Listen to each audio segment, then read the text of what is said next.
पुर्खाले सिर्जेको सम्पत्ति, हाम्रो कला र संस्कृति। भक्तपुर नगरपालिकाको प्रस्तुति खोपसा भक्तपुर आवाज।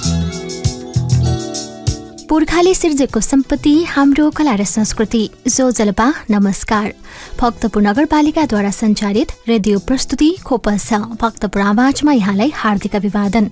कार्यक्रम खोपस तपाईले साताको दिन विभिन्न दिन सुन्न सक्नुहुन्छ, जस अन्तर्गत हरेक सोमबार बिहान 7:30 बजेदेखि 8 बजेसम्म भक्तपुर नगरको शिक्षा, स्वास्थ्य र पर्यटन सम्बन्धी विषयवस्तु सुन्न सक्नुहुन्छ भने हरेक बुधबार बिहान 7:30 बजेदेखि 8:30 बजेसम्म खोपसको बुलेटिन विशेष प्रस्तुति सुन्न सक्नुहुन्छ र हरेक शुक्रबार साँझ 36 बजेदेखि 7 बजेसम्म भक्तपुर नगरको कला, संस्कृति र सम्पदा विशेष प्रस्तुतिसँग जोडिन सक्नुहुन्छ मात्र भक्तपुर एफएम 105.4 मेगाहर्जको रेडियो तरङ्ग मार्फत। साथै देश विदेशका विभिन्न स्थानमा रहनुहुने तपाईँ श्रोताले हामीलाई www.bhaktapurfm.com.np लगइन गरेर वा युट्युब च्यानल खोपस मार्फत पनि सुनेर साथ दिन सक्नुहुन्छ।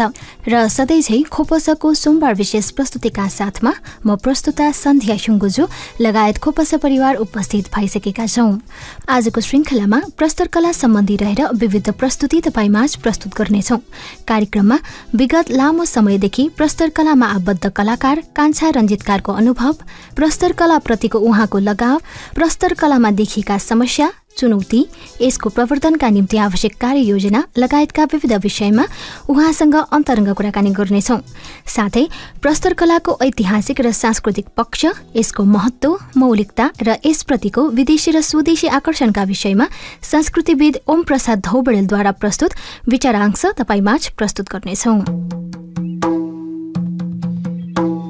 हाम्रो देश नेपाल विश्वको परम्परागत कला र संस्कृतिमा अग्रस्थानमा रहेको देश मानिन्छ। करिब 1500 वर्ष अगाडिदेखि नेपाल मन्दिर निर्माण, प्रस्तरकला, धातुकला र काष्ठकलाका लागि प्रसिद्ध रहँदै आएको छ। विशेष गरी मल्लकालको 13औँदेखि 18औँ शताब्दीसम्म काठमाडौँ उपत्यकाका नेवारहरूले देखाएको कौशलले नेपाली कलाकारिता क्षेत्रलाई विश्वमै चर्चित र समृद्ध बनाउन सहयोग पुर्याएको छ। ढुङ्गामा विभिन्न आकृति कोरेर त्यसलाई विशेष आकार दिने कला नै प्रस्तरकला हो। प्रस्तरकला ढुङ्गामा बनाइएका रोमाञ्चकारी चित्रहरू हुन्। प्रस्तरकलालाई अनौठो कलाशैली र प्रभावकारी ढुङ्गा श्रृङ्गार प्रविधि पनि भन्ने गरिन्छ।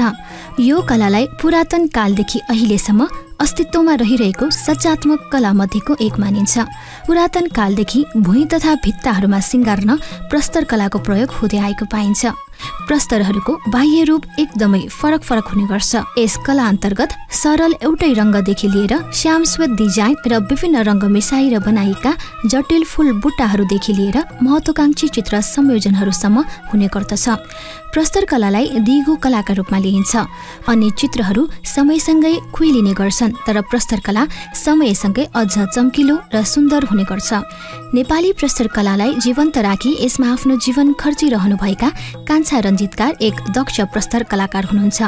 ढुङ्गामा प्राचीन कला कोर्न सिपालु उहाँले 15 वर्षको उमेरदेखि हालसम्म ढुङ्गामा बुट्टा कुद्ने कार्यलाई निरन्तरता दिँदै आइरहनु भएको छ। 78 वर्ष नागिसक्नुभएका उहाँ अझै पनि ढुङ्गामा विभिन्न प्रकारका बुट्टा कोर्न अत्यन्तै दक्ष हुनुहुन्छ। यसबाट उहाँको प्रस्तरकलाप्रतिको लगाव र लगनशीलता प्रष्ट हुन्छ। ढुङ्गामा बुट्टा भर्ने कामलाई अवसरको रूपमा लिनुहुने उहाँले यस कलालाई पुस्तान्तरण गर्दै यसलाई जीवन्तता दिने सराहनीय प्रयास पनि गर्दै आइरहनु भएको छ। यसै सन्दर्भमा प्रस्तरकलाका दक्ष कलाकार कान्छा रञ्जितकारको अनुभव, प्रस्तरकला क्षेत्रमा अवसर, चुनौती, समस्या र यसको विकासका निम्ति आवश्यक योजनासँग सम्बन्धित रहेर कार्यक्रममा उहाँसँगको अन्तर्संवाद प्रस्तुत गर्दैछौँ। साथमा हुनुहुन्छ सहकर्मी श्रीराम काशीस्वा। नमस्कार श्रोताबिन, भक्तपुर नगरपालिकाको रेडियो कार्यक्रम खोपसको सोमबारको बसाइमा आज हामी प्रस्तरकलाको बारेमा कुराकानी गर्न गइरहेका छौँ। नेपाल विश्वको कला र संस्कृतिमा धनी रहेको छ। मन्दिर नै मन्दिरको देश भनेर पर्यटकले वर्णन गरेका छन्। काठमाडौँ उपत्यकामा मानिसभन्दा मूर्ति र घरभन्दा मन्दिरै धेरै छन्। मन्दिर निर्माणमा प्रस्तर मूर्ति अर्थात् ढुङ्गाका मूर्तिहरू सहजै देख्न सकिन्छ। यसै सन्दर्भमा विगत लामो समयदेखि ढुङ्गा सम्बन्धी काम गर्दै आइरहनुभएका व्यक्ति आज हामीसँग हुनुहुन्छ। आउनुहोस् उहाँलाई कार्यक्रममा स्वागत गरौँ। नमस्कार। नमस्कार। तपाईँको परिचय सर? नाम कान्छा रञ्जितकार, कालिदाम पनि भन्छ घर। तौलाछे भक्तपुर जमानाको घर हो यो।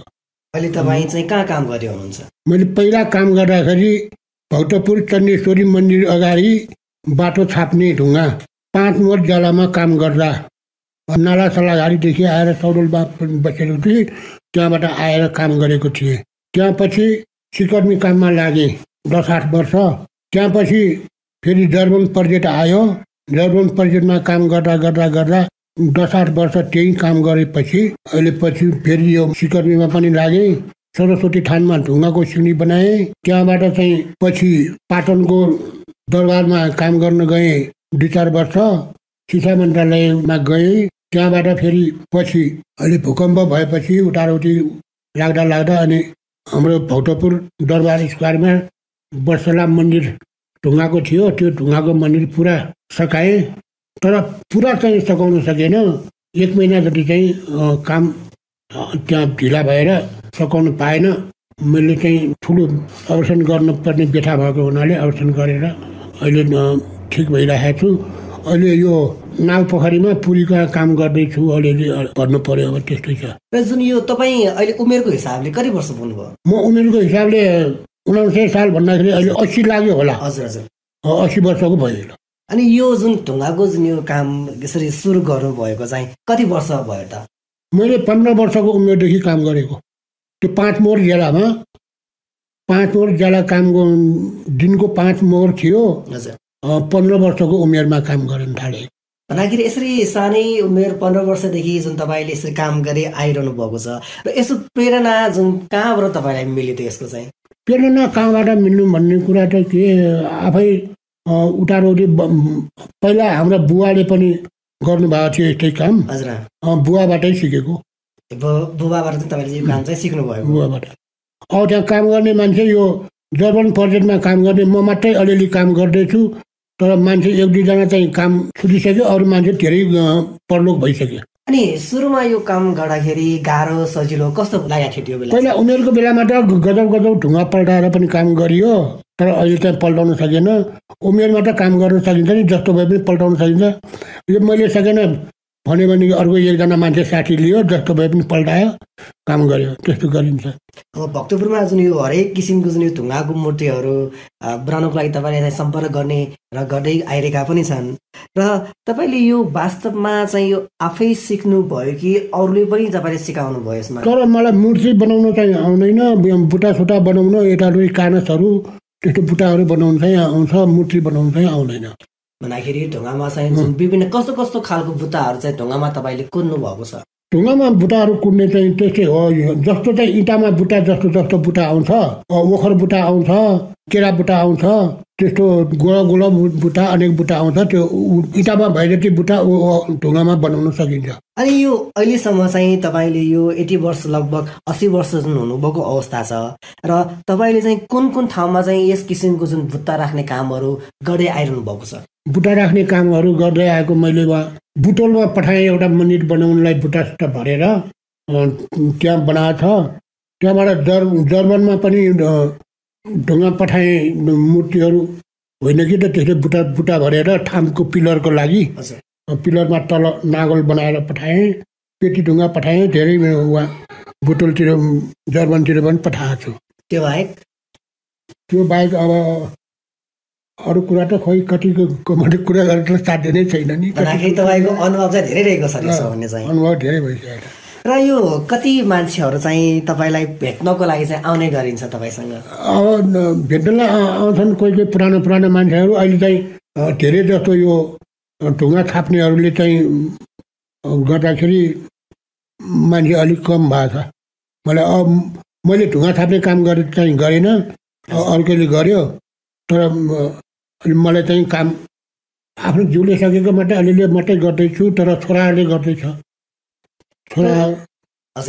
छोराहरूले उहाँ मुस्ताङ गएर पनि बनायो, मुक्तिनाथ गएर पनि बनायो, अनि काँक्रे बिहार सुर्खेत त्यहाँ पनि गएर बनायो।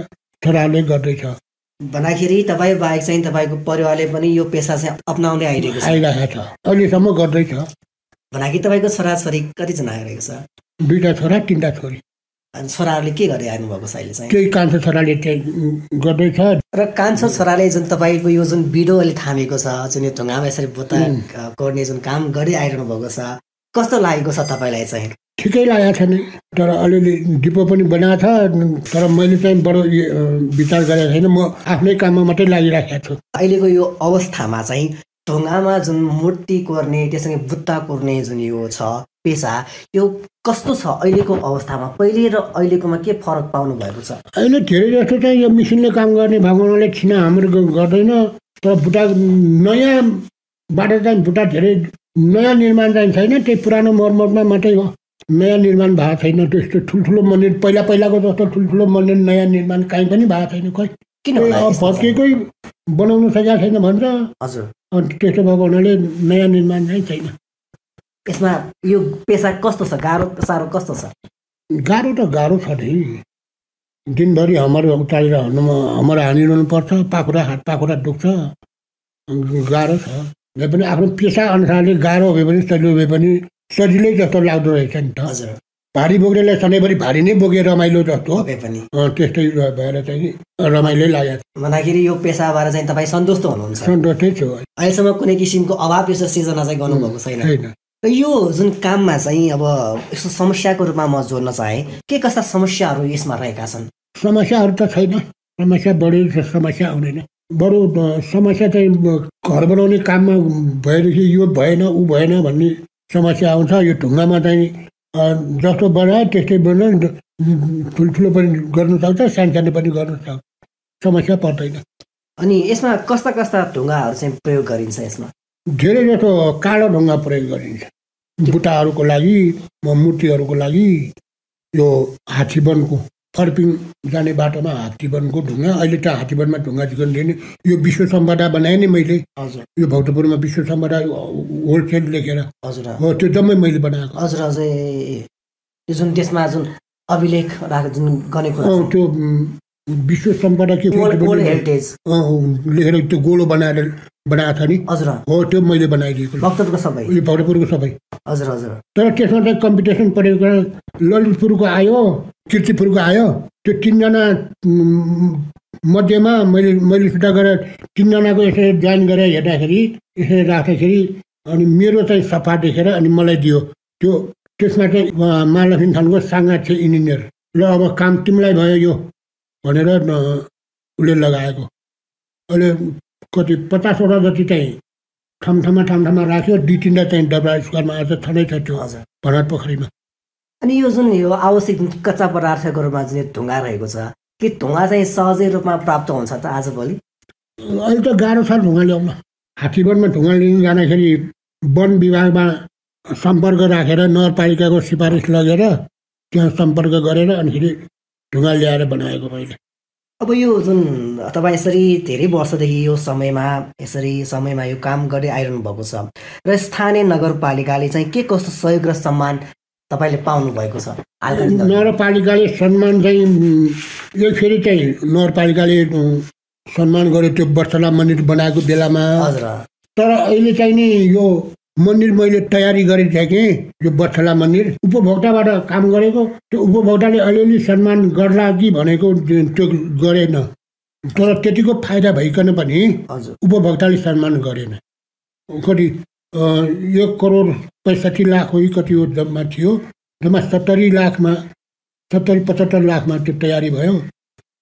त्यति पैसा फाइदा भइकन पनि यो उपभोक्ताले हेरेन हामी कामदारहरूलाई। हजुर, तपाईँको यो दुःखेस भयो तपाईँको?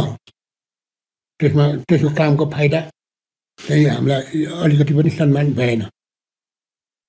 अब तपाईँ चाहिँ यो जुन पेसामा यसरी संलग्न हुनुहुन्छ र अरू मान्छेहरू चाहिँ कतिको सिक्न आउँछन् आउँदैन, अहिलेको युवा पुस्ता कस्तो देख्नु भएको छ? अहिले सिक्न आउनेमा धेरैले सिकिसके, तर मूर्ति बनाउने मान्छे उयो गएर सिकेँ।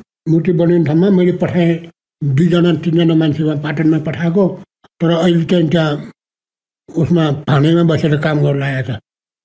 त्यो सिंहहरू बनाउँछ, त्यो पूर्ण कपाली भन्ने, त्यसले चाहिँ फेरि अरू मान्छे ल्याएर उसले उसका जामी राखेर काम गराउन थाल्यो।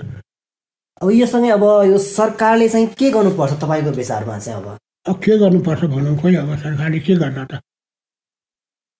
सरकारले गर्ने कुरा त यही गर भनेर त भन्ने सकेन नि त। तपाईँको अपेक्षा चाहिँ के रहेको छ? सरकारले यस्तो गरिदियोस् यस्तो गरिदियोस् भने तपाईँको के कस्तो? सरकारले यस्तो पेसा हुने मान्छेलाई चाहिँ अलि हेरविचार गर्नुपर्ने,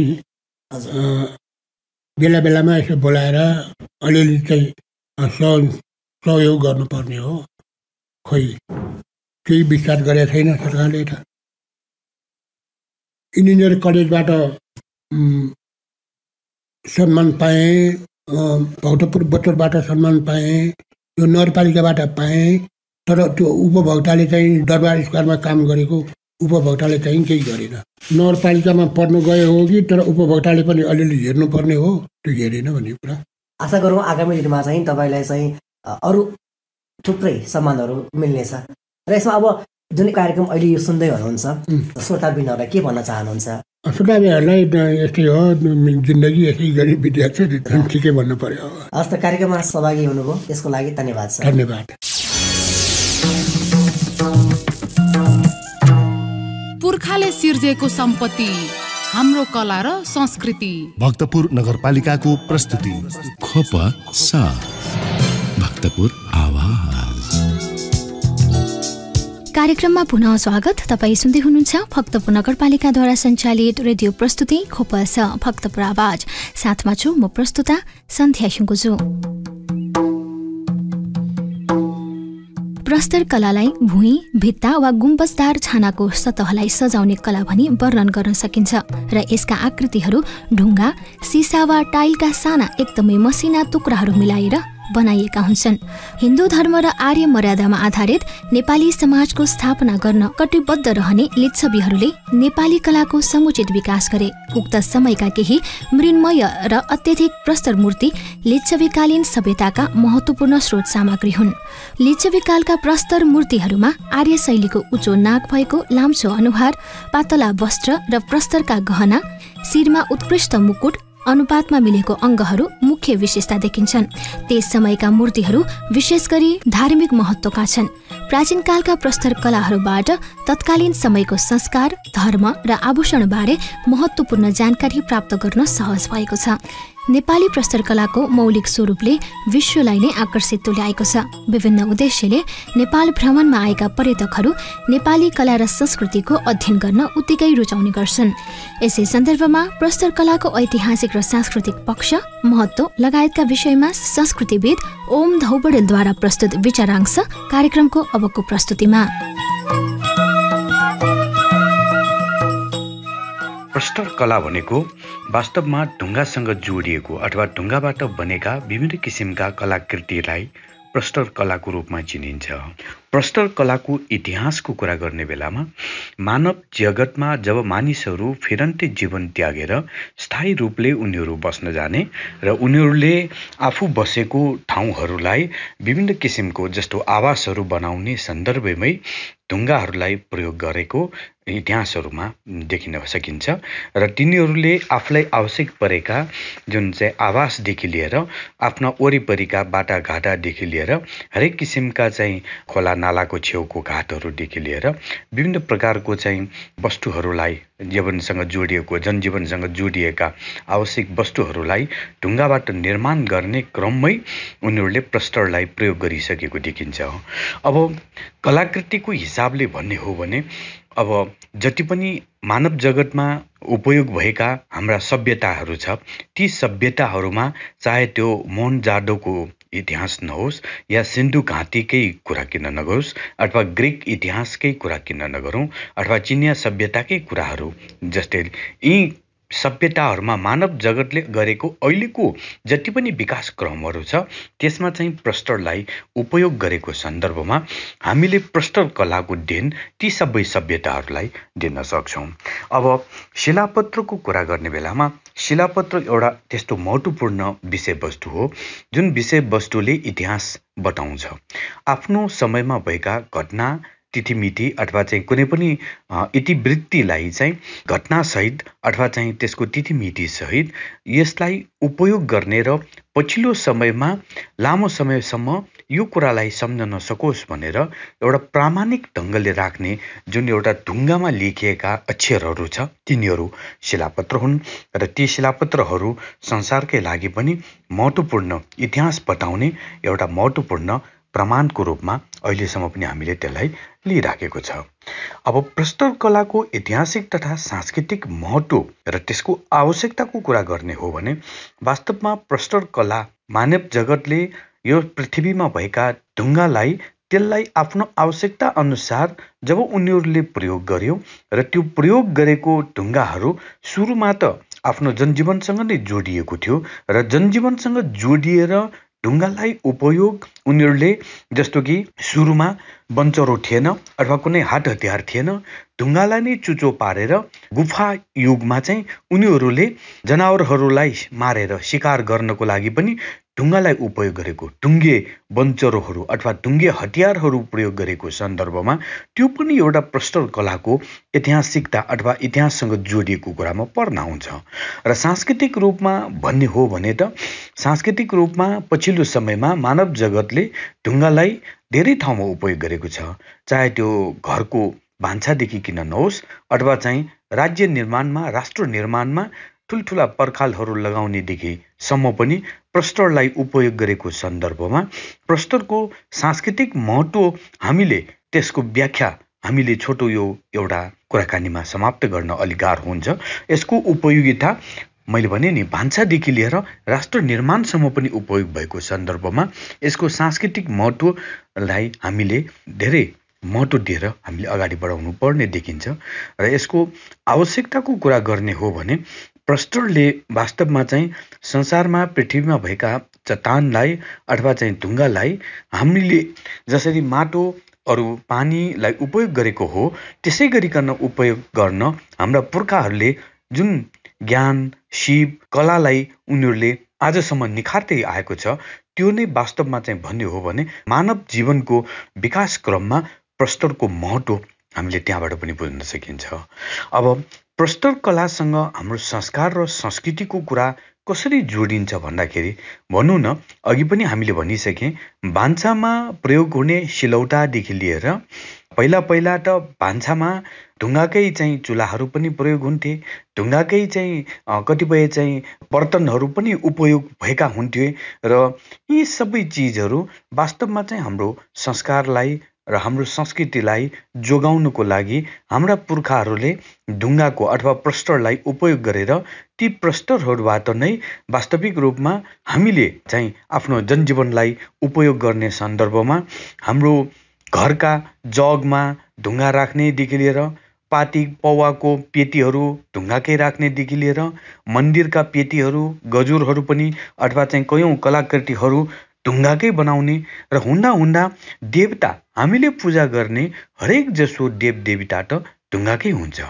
र भनिन्छ जुन ढुङ्गा देवताको लागि छानिन्छ त्यो ढुङ्गा त देवताको रूपमा ऊ चाहिँ के भने अरू ढुङ्गाहरू भुइँमा त्यत्तिकै परेको हुन्छ, मान्छेले कुल्चेर हिँड्छ, तर देवता बनेको ढुङ्गालाई चाहिँ सबैले ढोग्न पाउँदाखेरि एउटै ढुङ्गा पनि जब देवता बन्नको लागि छान्छ त्यो अहोभाग्य बाँधी अथवा भाग्यमानी ढुङ्गामा पर्छ भने जस्तै यो देवदेवीका मूर्तिहरू बनाउने सन्दर्भमा लिच्छवी कालको कुरा गर्ने हो भने लिच्छवी कालहरूभन्दा पनि अगाडि किराँतीहरूकै समयमा पनि यहाँ ढुङ्गाका चाहिँ कयौँ कलाकृतिहरू बनिसकेको देखिन आउँछ।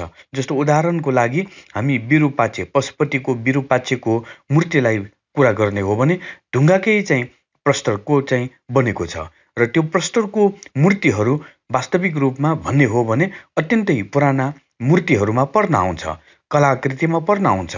र कयौँ शिवलिङ्गहरूको कुरा गर्ने हो भने मानव जगतमा अथवा नेपाली इतिहासको कुरा गर्ने हो भने शिवलिङ्ग नै चाहिँ पहिलो त्यस्ता पुराना प्रस्तरका मूर्तिहरू हुन् जुन प्रस्तरका मूर्तिहरू शिवलिङ्गको रूपमा स्थापना गरेपछि त्यसलाई महादेव अथवा शिवको रूपमा हामीले पुजिँदै आइराखेको छौँ र त्यसमा कम मात्र चाहिँ जुन आभूषणहरूको उपयोगिता हुनु त्यसमा कम मात्रको त्यसमा कलाकृतिहरू उपयोग भएको सन्दर्भमा लिच्छवीकालीन प्रस्तरका मूर्तिहरू प्राय जसो चाहिँ कम मात्र चाहिँ गरगहना अथवा आभूषण अथवा कलाकृतिले सजिएका हुन्थे र लिच्छवीकालीन प्रस्तरकै कुरा गर्ने बेलामा शिलापत्र सहित अथवा प्रामाणिक रूपमा अहिलेसम्म भेटिएको सबैभन्दा पुरानो प्रस्तरको मूर्तिमा चाहिँ चाङ्गो नारायणको मानदेवको आकृति भनिएको गरुडको मूर्ति देखिन आउँछ, जुन चाहिँ यो विशेष गरिकन मानदेवकालीन एउटा चाहिँ महत्त्वपूर्ण एउटा चाहिँ जुन मूर्ति हो त्यो मूर्तिलाई चाहिँ हामीले चाहिँ करिब 1500 वर्षभन्दा पनि पुरानो चाहिँ एउटा महत्त्वपूर्ण कलाकृतिको रूपमा त्यसलाई हामीले लिइराखेको छौँ। अब त्यस्तै अरू थुप्रै चाहिँ प्रस्तरका मूर्तिहरू अथवा प्रस्तरका चाहिँ कलाकृतिहरूले नेपालको इतिहास सजिएको छ र त्यसमा चाहिँ अब मल्लकालको कुरा गर्ने हो भने त मल्लकालमा एच्छे मल्लपछि भक्तपुरले विकास गरेको प्रस्तरको मूर्तिहरू अथवा काठमाडौँले विकास गरेको कान्तिपुरले विकास गरेका प्रस्तरका मूर्तिहरू ललितपुरले विकास गरेका प्रस्तरका मूर्तिहरूको एउटा लेखाजोखा गर्ने हो भने पनि हामीले अहिले जति पनि काठमाडौँ उपत्यकाको यो 3वटा दरबार क्षेत्र र वरिपरि सहरी क्षेत्रभित्र पाइएका प्रस्तरका मूर्तिहरू तिनीहरू त्यति बेलाका मल्ल राजाहरूको अथवा मल्ल शासकहरूको एउटा महत्त्वपूर्ण देनको स्वरूप अहिलेसम्म पनि हामीले त्यसलाई चाहिँ उपयोग गर्न पाइराखेका छौँ। त्यो नै एउटा नेपालको इतिहासमा प्रस्तर कलाको सबैभन्दा महत्त्वपूर्ण स्वर्णयुगको रूपमा पनि लिने गर्छ।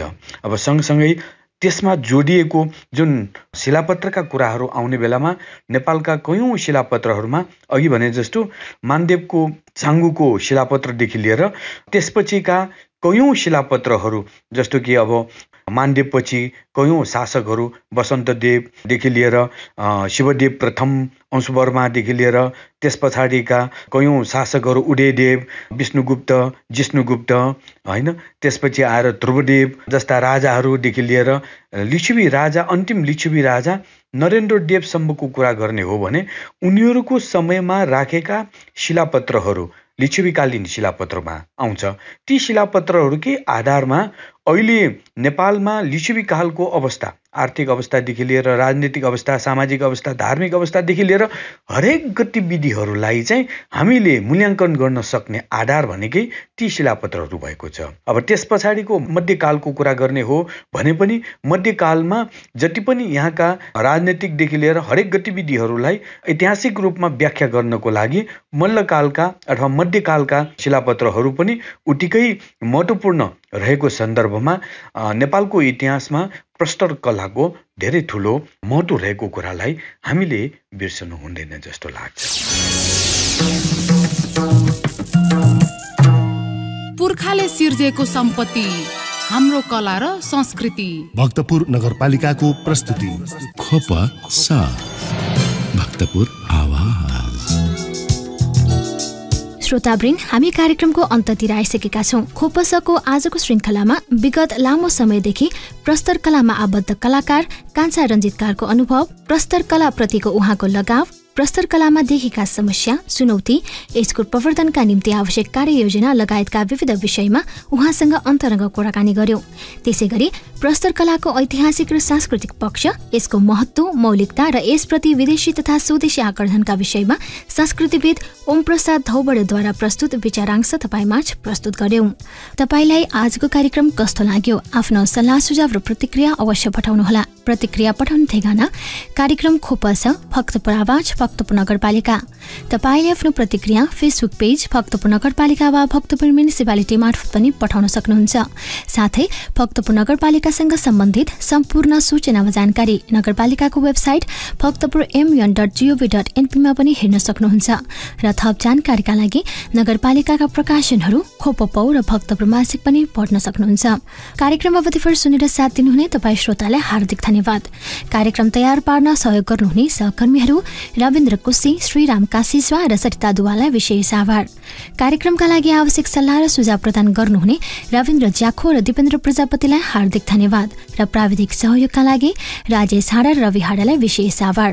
बुधबार बिहान 7:30 बजेदेखि 8:30 बजेसम्म खोपसको बुलेटिन विशेष प्रस्तुतिका साथमा उपस्थित हुने नै छौँ। तबसम्मका लागि म प्रस्तुता सन्ध्या ह्युङ्गोजु लगायत खोपस परिवारलाई बिदा दिनुहोस्। तपाईँको समय शुभ बितोस्। नमस्कार।